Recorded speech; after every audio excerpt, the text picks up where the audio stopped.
ကွာရဲ့ခေါင်းစဉ်အောက်မှာဒီလိုဆန်ကကွာရဲ့ခေါင်းစဉ်အောက်မှာမိသားစု3ခုရှိတယ်ဖူးဝေးကွာရှိမယ်နော်ဟဝေးကွာရှိမယ်3 phase ဆိုပြီးတော့ရှိမယ်ဖူးဝေးရဲ့ဟဝေးရဲ့3 phase ရဲ့နော်ဖူးဝေးရဲ့ဟဝေးရဲ့3 phase ရဲ့3 phase ကကြတော့ဘာဒီမှာပါလဲဆိုလို့ရှိရင်ကလစ်တွေနော်ဒီဓာတ်ပါလဲဒီ3ဘိန်းတွေနောက်ပြီးတော့ခါကျဘိန်းကြီးအုပ်စုတွေမှာ3 phase ကွာပါတယ်ဖူးဝေးမှာဆိုလို့ရှိရင် तू ကတရုတ်ပဲအများစုမှာပါတယ်ဖူးဝေးရဲ့အမှတ်သားဒီ तू ကဝါဝါနှစ်ဆနဲ့လာတယ်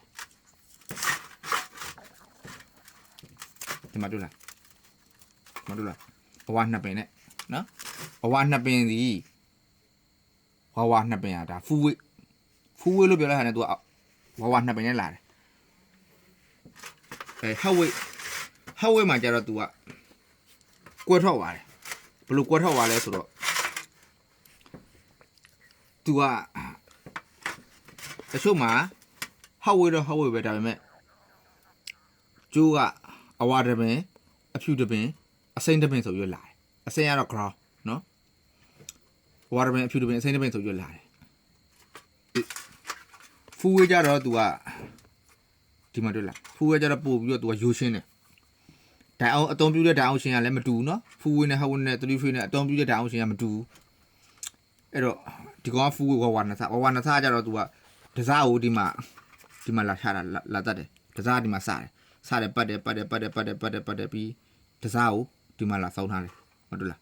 အစုံဒီငုံနဲ့အတူတူပဲနော်ဒီငုံနဲ့တငုတ်ထဲဒါတငုတ်လေးကိုလောင်ထားတာခဲထည့်လောင်အနေကောထည့်လောင်ထားတာဒီငုတ်ဒီဘာလို့ဒီမှာလာတက်လာဒီမှာကျိုးမတာရဲ့ဘာလို့ဒါဘာလို့ဒီငုတ်ကျိုးတက်ထားတဲ့ငုံမှာဘာလို့ဓာတ်ရမတက်ထားတာဒီဟိုပါပူပြီးတော့အကြီးပြောမှာဆိုလို့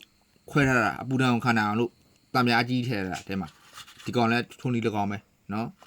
ဒါကိုခွဲလိုက်ပြီဆိုရင်ဒီမှာအတံမြားလေးရှိတယ်ဒီထဲမှာကော်နဲ့ထည့်လောင်ထားတာ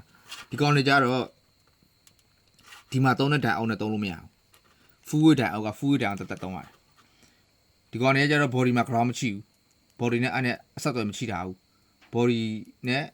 ဒီအဆင်းရောင်ကြိုးနဲ့အဆက်အသွယ်မရှိဘူးသူကဆိုတည်တံ့ဒါအစတစအဆုံးတစပဲအစရှိမယ်အဆုံးရှိမယ်ဒီ body နဲ့လာပြီးမပတ်သက်ထားဘူးနော်အဲ့အတွက်ဒီကောင်ကဖူးဝေးတရုတ်ပဲအများစုမှာသုံးတယ်နော်တရုတ်ပဲအများစုမှာသုံးတယ်အဲ့ဒါဒီကောင်တွေကြတော့မီးကိုလည်းအင်ဂျင်တိုင်းမလုပ်ထားဘူးနော်မီးကိုအင်ဂျင်တိုင်းမလုပ်ထားဘူးဒီကောင်ရိုးရှင်းလေးအဝါနဆဓာတ်အောင်ထဲကိုသွားတယ်